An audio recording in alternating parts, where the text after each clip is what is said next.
En lo referente a los pactos con el diablo, hacen parte de la tradición campesina historias referidas en pautos por parte de hacendados. Esto ha entrado a engrosar las leyendas que germinan en las noches de miedo y fogón en las fincas de la zona rural costeña. Ay, yo vengo a contarle la historia, yo vengo a contarle la historia de cosas que pasan en nuestra región. Hay gente que el diablo le piden dinero con la condición de entregarle a un trabajador todos los años, el distinguido que entre todos sea el mejor. Pero el diablo dice que cuidado con un engaño, porque su dinero nunca cambia de valor. Es común que en cada pueblo de La Guajira y del Cesar, a estos terratenientes que encontramos a diario, se les asuma o se les asimile como demoníacos. Y eso es lo que queremos plantear básicamente en La Bola de Candela. Pero hay un aspecto que es fundamental. La mayoría de los textos artísticos de tradición oral o un poquito más elaborados, como en las canciones, tratan el mito de una manera muy objetiva. Marín lo que subvierte la norma en cuanto a la presentación de la historia de La Bola de Candela y se atreve a poner incluso al diablo como el pobrecito, y el hombre es el que en cierta manera lo vence y lo engaña, ¿no? Ay, don Jorge le pregunto al diablo, don Jorge le pregunto al diablo, ¿por qué estás tan bravo que quieres de mí? Y el diablo mostraba los cachos, botaba candela y se pone a reír. Que no quiero más gente de tu trabajo, que en un rico de tantos que hay por aquí. Jorge le dijo, yo te entrego un primo hermano, al que tú conoces, que es Rodrigo Nacuti. El diablo le dijo, no, por favor, no a nuestro primo porque ese es un vividor. El diablo le dijo, no, por favor, no a nuestro primo porque ese es un vividor. Yo no conozco el vividor, ese Rodrigo es vividor. La creencia arraigada en las prácticas hechiceras también son sucesos que han sido cantados por los músicos vallenatos. Nada más trascendente para cultura machista que perder su condición patriarcal. Nada más glorioso para la mujer que ascender, aunque por andamios poco naturales, a la cimera patria del mandato sobre la voluntad masculina. Es así que cobra sentido la expresión de amarrar o componer al hombre. Amigos no son caprichos, procure no descuidarse, que como deje agarrarse, lo velan y queda frito. Con polvo de no sé dónde, con agua de no sé qué, como le den a beber, seguro que lo componen. Lo ponen bono y tipón, amarillo y a babiarse, y como le dé por hartarse, lo vuelven hasta capón. Preparan la baba de sapo, con raíces machacadas, usan la tierra rezada y de eso hacen un guarapo. En algunas de las canciones se aprecia la referencia a los sortilegios con los cuales las mujeres afectan sentimentalmente a los hombres. Consiguen así su preferencia y fidelidad. Una de las acciones mágicas preferidas son las papeletas ya mencionadas por Luis Enrique Martínez y que Alejo Durán también menciona en sus cantos. Al pueblo de Planeta Rica ha llegado una mujer vendiendo papeletas para componer a los hombres. Mujeres solicitan a ver dónde está la agencia para comprar la papeleta y obliga al Mario que tome. Alejandro Durán era de lo más supersticioso que podía haber. Desconfiado, era un hombre pues extremadamente cauteloso. Él no tomaba trago y andaba con un destapador de botella en el bolsillo. Cuando él estaba en tu casa, donde había confianza y donde sabía que eran personas pues incapaces de hacerle daño, él pedía una gaseosa, se la llevaban y se la tomaba sin ningún recelo. Pero en una caseta, en una cantina o en cualquier sitio, Alejo pedía una gaseosa y si se la traían destapada no se la tomaba. Él sacaba su destapador, la destapaba y tenía la seguridad que en la gaseosa no venía nada raro. En la conciencia colectiva o representaciones sociales de la cultura vallenata se arraiga una profunda devoción a los santos, que a su vez desencadena una recurrente imaginería popular. El músico también tiene su rol incidente en la reproducción de estos comportamientos religiosos tan tradicionales en la región, modelando y perpetuando pautas que trascienden al individuo y se convierten en colectivas. Inicialmente hace parte de un componente eminentemente de la devoción con la que uno crece tradicionalmente, la que le inducen los padres y la que uno ve en el entorno familiar. Eso es el comienzo y así comencé yo mencionando muy reiterativamente a la Virgen del Pilar. Igualmente a San Antonio, son dos los patronos del pueblo. Pero después, cuando ya tú haces la incursión en el campo profesional, hay momentos en que, para ser honestos, no es tanto la devoción como la manera de imprimirle al tema arraigo de tu pueblo, de tu tradición. Es decir, convocar en el tema, en la obra musical, un referente, como decías tú, que corresponda a las raíces de tu pueblo, porque con eso convocas, con eso le das matices de autenticidad a tu obra, ¿no? La gran mayoría de cantautores vallenatos son asociados por parte de sus seguidores con alguna creencia en un santo patrono al que se encomiendan en sus canciones y se encargan con esto de incentivar el culto a esta deidad. Después del abrazo que les tiendo a todos ustedes, le vamos a interpretar el merengue que se ha convertido en himno de la santa más milagrosa que hay, la Virgen del Carmen. ¡Ay, Virgen del Carmen, ayúdame a conseguirla! ¡Mete tu mano!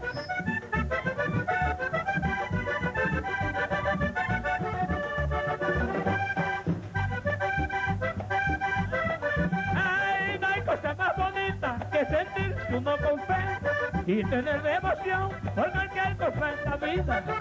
Yo desde muy niño me he podido convencer que la Virgen del Carmen es mi santa preferida.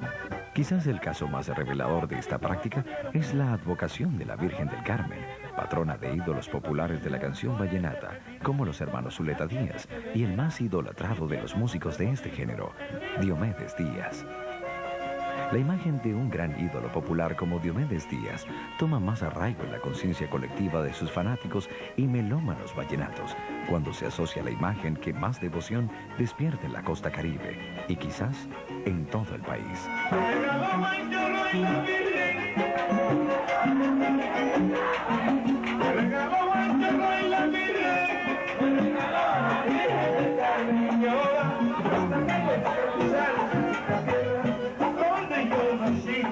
La Virgen en sus canciones, acompañándolo en la caravana de lanzamiento de su disco.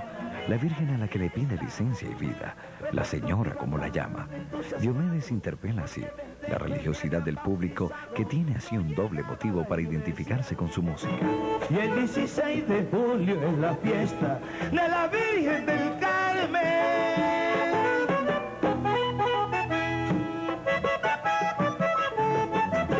Y el 16 de julio es la fiesta de la Virgen del Carmen. Ese fue el día que le escucha el Padre, que Dios a todos nos tiene en cuenta.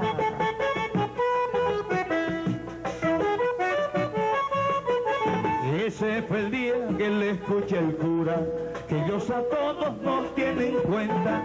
Y con deseo también de quedarme, vaya en la noche a ver una fiesta.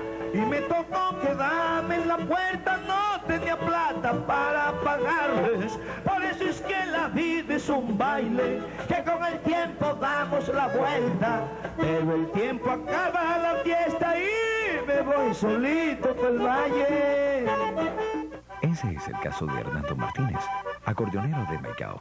Su devoción hacia su acordeón solo tiene parámetros de comparación con la que tiene a la Virgen del Carmen.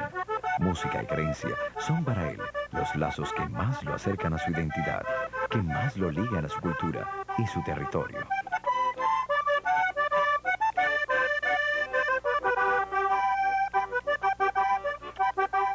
Esta es la cercanía del culto al vallenato, como al santo patrono que la mayoría de festivales se organizan en el marco de las fiestas patronales.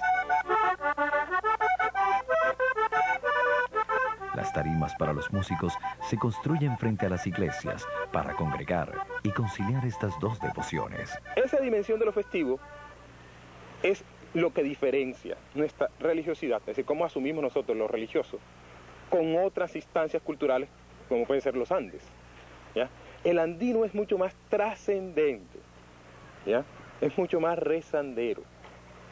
Nosotros, en cambio, no somos tan rezanderos. Tenemos una visión y una relación con lo religioso y con Dios que está mediada por lo festivo. Nosotros nos gozamos y comprendemos lo religioso desde esa dimensión, bueno, de la música, del baile. Por eso es que siempre una fiesta religiosa está acompañada, ya sea con una caseta, con un fandango, con una parranda. Muchos han descrito en sus cantos la religiosidad de su pueblo. Evocan la devoción encarnando la espiritualidad colectiva que tienen en la creencia su nivelador de diferencias sexuales, raciales, socioeconómicas. Sus cantos hablan de la procesión como el acto que más convoca la territorialidad, que convoca al hijo de la tierra a reencontrarse con el paisano y la patria, con lo que lo identifica. En la medida en que el músico incorpora elementos que son referentes de la identidad de cada pueblo, y dentro de esos elementos, esos referentes están la creencia, está la tradición, de alguna manera está reproduciendo también el sistema de creencias. De esa manera está encarnando y generando comportamientos que de alguna manera sirven para darle estabilidad a las instituciones constituidas por esa sociedad. Las creencias es una institución construida por una sociedad, y la música es uno de los medios a través de los cuales esas instituciones permanecen, esas instituciones se legitiman y se perpetúan. Las canciones vallenatas, como textos culturales que son, no están al margen de las concepciones ideológicas. Se le canta a la realidad inmediata y a lo supramaterial, a lo prosaico y a las manifestaciones de máxima religiosidad.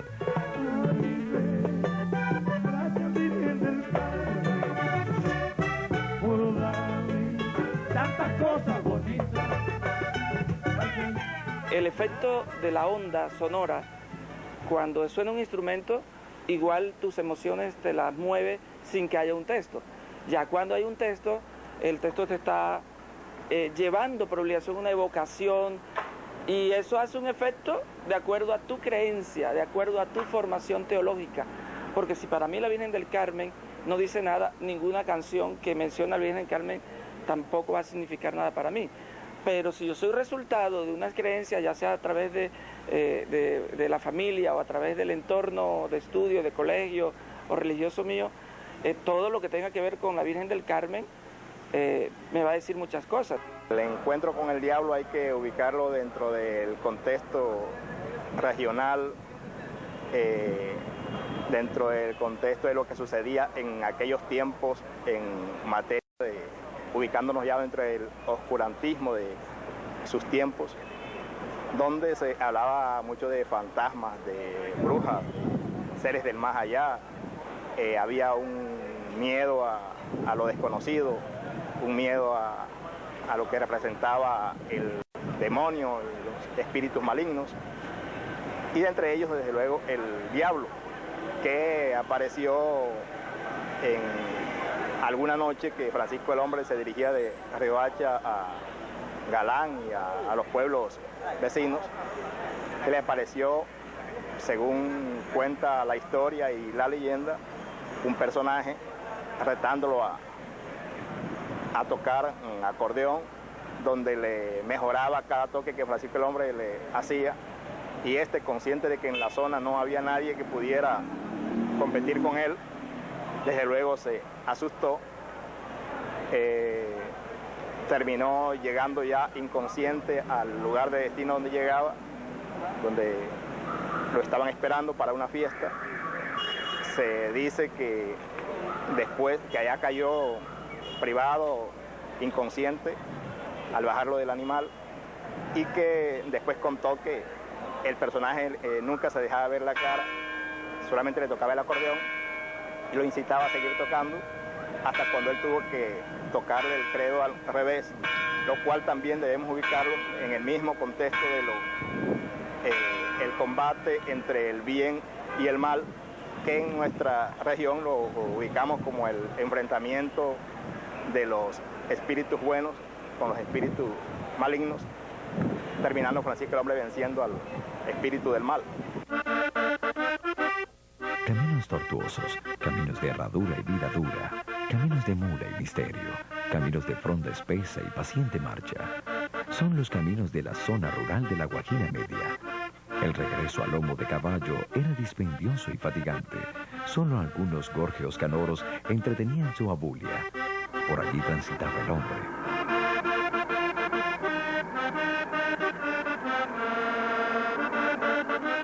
No solo traía el cansancio sobre su cuerpo, traía varios años de trasiego entre rosas y fincas, entre el ciclo del deshierve y el cultivo, unos dedos que se resistían al desgaste del hacha, el machete y los reticentes pitos de su nuevo instrumento de trabajo.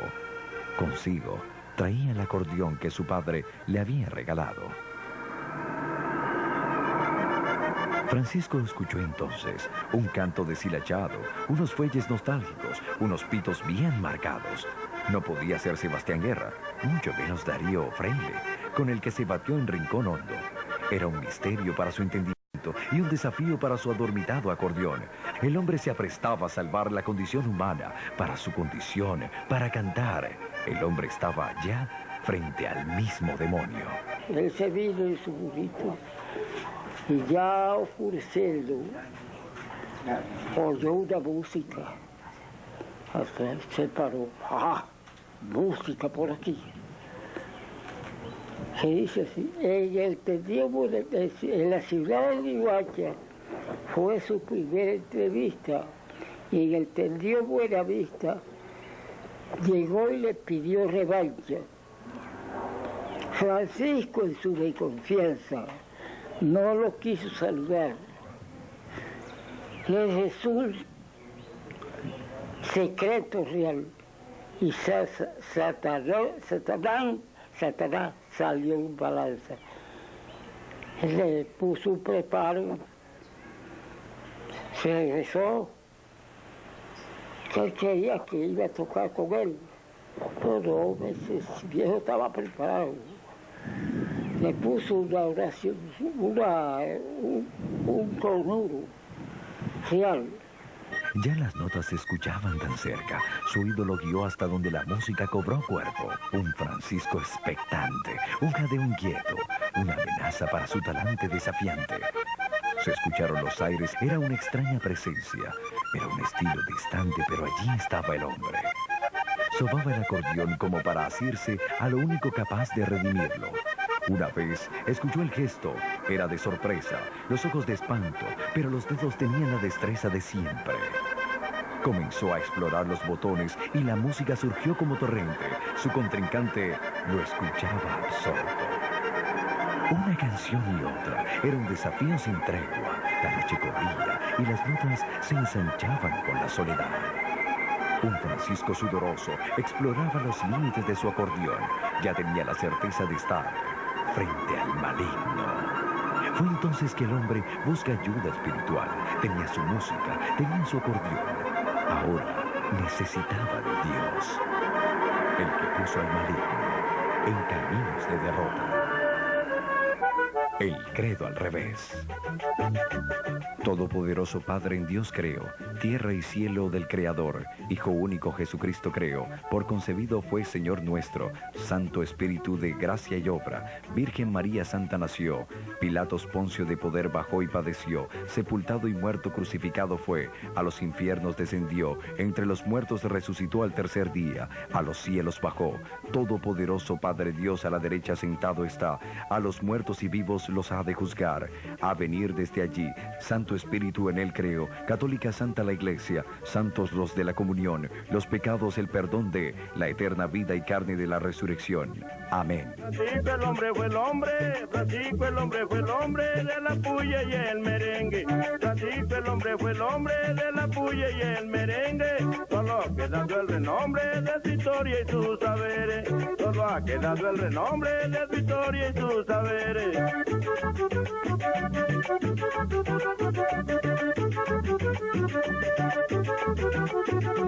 Francisco el hombre en galán, Francisco el hombre en galán, de un recuerdo infinito, y todos recordarán todo lo que fue Francisco, todos recordarán todo lo que fue Francisco, que tocaba puya, tocaba merengue, que tocaba puya, que daba merengue, bailaban mujeres alegres, ritmo y zarambulla. Bailaban mujeres alegres, ritmo y zarambulla. Ritmo y zarambulla, ay, bailaban la puya. Ritmo y zarambulla, bailaban la puya.